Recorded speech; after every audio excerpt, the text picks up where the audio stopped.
Let's see, Hull doing it all on that defensive possession. Clark. Oh! From another stratosphere! Hello everyone, hope you all are doing well. There is a tense, almost deafening silence spreading across the mainstream sports media space this morning. The analysts who spent the entire week backing head coach Stephanie White, the local beat reporters who pushed back on the injury report controversy, and the WNBA executives now find themselves staring at a box score in complete shock. The official stats from Friday night didn't just secure a win for the Indiana Fever, they completely shattered a lot of the narratives being pushed, exposing how quickly opinions and criticism around the front office can flip under pressure. When you try to control the public conversation around a rising superstar, you'd better be ready for that player to step on the floor 48 hours later and completely flip the storyline on national television. We are going to break down Caitlin Clark's 22-point performance, revisit the surprise around her reported injury situation, highlight the dominance of Aaliyah Boston, and break down the coaching decisions from Stephanie White that are now being heavily debated. Let's set the stage and break down what many are calling one of the most dramatic momentum shifts of the entire WNBA season. Where nobody says, now I do got to say all of this is alleged, but for her to play 32 minutes, solid 32, she had 9 assists. She can still possibly pick up this 10th assist with 41 seconds left and get another double-double. She was 7 of 15 for the field so far. She was 4 of 5 on free. Just 48 hours earlier, the narrative coming out of the camp of the Indiana Fever and head coach Stephanie White, along with GM Amber Cox, was that Caitlin Clark simply wasn't available to play. We were told she was dealing with serious back stiffness, had scratched just an hour before tip-off, and that the medical staff needed to be extremely careful with her recovery. And hold up, that explanation was presented in a way that made it sound like this wasn't just minor soreness. It was framed as something significant enough to keep her out completely, even against a struggling matchup. But then, the tone completely shifted once Friday night hit and the spotlight turned to national television against the undefeated Golden State Valkyries. Suddenly, that same limited player was on the floor, and not just playing, she was logging 32 high-intensity minutes in a physical, high-pressure game. And let's be real, she didn't look restricted at all. Caitlin Clark finished with 22 points and 9 assists, controlled the tempo, and played more minutes than anyone else on the roster while looking sharp, aggressive, and fully engaged from start to finish. From the field, she shot efficiently, knocked down 4 threes, and posted a strong +7 while orchestrating the offense like nothing was wrong. And that's where the conversation starts getting louder, because fans are looking at this and trying to reconcile two completely different realities in 48 hours. On one hand, you're told there's a significant physical issue serious enough to sideline her. On the other hand, she turns around and plays heavy minutes in an elite-level matchup as if nothing happened. And that's why people are questioning the timeline, the messaging, and how quickly the situation flipped once the lights came on. Dart passes, bro. So, no, it was Janelle Sloan and Caitlin Clark. Referees had to step in. Look at Caitlin, guys. Showing how tough she is. Hitting logo threes as well. Getting inside. Just Caitlin is so damn good, bro. I think, man, it's just crazy how... Because the whole injury storyline from Wednesday is starting to look less like reality and more like a carefully scripted PR cover-up. This wasn't some random late scratch, man. This felt like a calculated load management stunt built to protect ticket money, or maybe even a quiet punishment handed down by an unbelievably insecure coaching staff.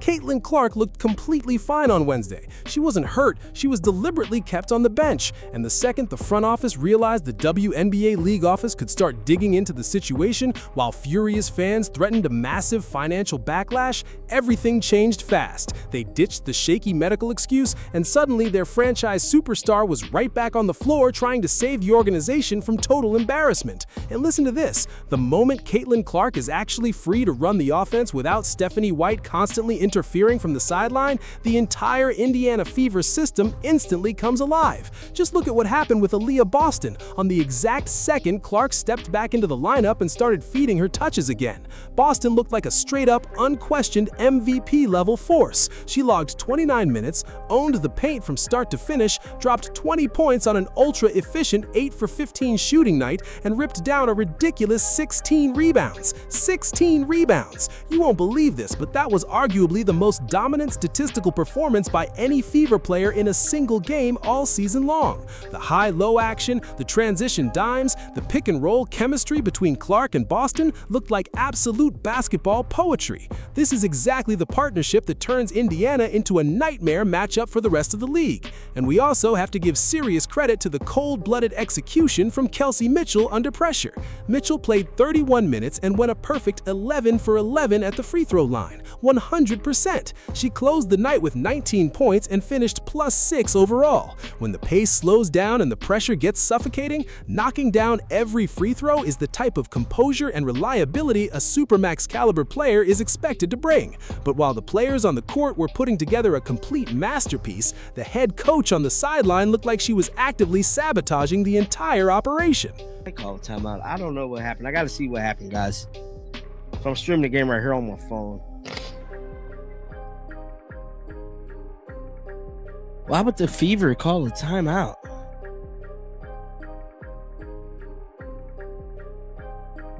Let me see. Oh, probably so they can run a clock.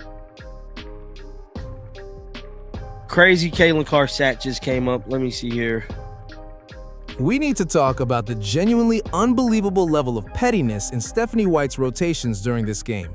Just 24 hours earlier, the Indiana Fever front office finally gave in to what fans and analysts have been screaming about for weeks. They waived Chatori Walker-Kimbrough and brought in Grace Van Sluten, a 6'3" athletic forward with the exact size, speed in transition, and defensive energy this roster has been desperately missing. It felt like a huge win for basic basketball logic. The front office literally added the perfect piece to help rebound, run the floor, and thrive alongside Caitlin Clark. So hold up. What does Stephanie White decide to do with this massive new addition in a huge matchup against an undefeated team? She practically handcuffs her to the bench the entire night. Grace Van Sluten played exactly 1 minute and 44 seconds. 1 minute and 44 seconds! Man, that is not normal roster management. That is straight up toxic ego taking over basketball decisions. Stephanie White looked absolutely furious that the front office finally listened to the fans and added a real athletic forward, and it honestly felt like she was willing to hurt the team just to make a statement. She would rather force small ball lineups, run her guards into exhaustion, and risk losing to the Valkyries than admit the internet may have actually been right all along. She threw Van Sluten into the game for a blink and you miss it cameo, just so nobody could say she didn't play her, then immediately buried her back on the bench. That is the textbook definition of a dysfunctional work environment. And listen to this, the hypocrisy hiding inside that box score somehow gets even worse from there. Caitlin is just so much better, bro.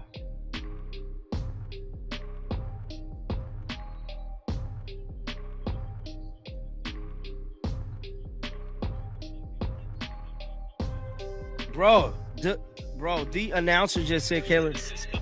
Listen. They just said Caitlin Clark is an instant MVP candidate.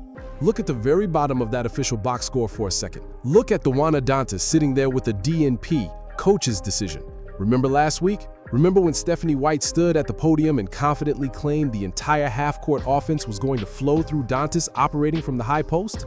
Remember when she basically used Dantas as the justification for taking the ball out of Caitlin Clark's hands? That was the moment that sent the entire fan base into complete meltdown mode. And now, against arguably the best team in the league, the same player who was supposedly the centerpiece of the half-court system suddenly gets a fully healthy DNP. She did not touch the floor for even 1 second.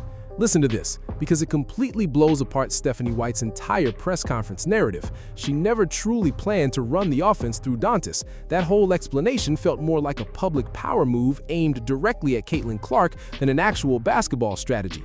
And to keep this conversation completely fair and analytically honest, there are also legitimate concerns from this game that absolutely cannot be ignored. Caitlin Clark finished with 6 turnovers. That now makes 5 straight games where Clark has recorded at least 4 turnovers, some of them them came from ultra-aggressive passes that didn't connect, and some were simply outstanding defensive plays by the Valkyries, but the overall number is becoming too difficult to brush aside. That is a real statistical trend that has to be cleaned up moving forward. Furthermore, even though Kelsey Mitchell was automatic at the line, the Fever as a team still left 7 free throws on the floor while shooting just under 76%, and Lexi Hall going only 1 for 4 from the stripe in a competitive game is deeply concerning, because leaving 7 points behind in a matchup this tight is the kind of mistake that can completely swing the outcome. Bro. So she's still at 16 rebounds with 24 seconds left in this one. Caitlin Clark don't look like she's going to get a double-double, but you never know. You just never know. But they out fouling, so I doubt she get it. 22, 9 and 2. 22, 9 and 2. Solid numbers, bro. Caitlin Clark been averaging 20 points a game, guys. She's been easily. The Indiana Fever walked away with a huge 90-82 victory. They officially handed the Golden State Valkyries their first loss of the season. Indiana now sits at 4-2, and honestly, they were just 1 possession away in both overtime defeats from still being undefeated right now. On the surface, it looks like a complete success story. But hold up, if you truly understand the pressure and politics inside professional sports, this entire situation feels like a disaster waiting to explode. Caitlin Clark is basically carrying a fractured and emotionally chaotic organization on her shoulders every single night. She's out there logging 32 minutes a game, while the general manager argues with fans online, and the head coach appears to be sabotaging roster decisions out of stubborn pride.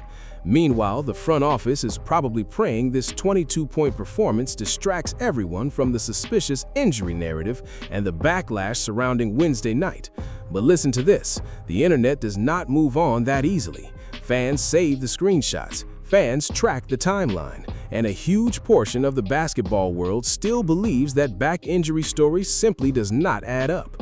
A lot of people also believe Stephanie White's leadership style is creating unnecessary tension inside the organization.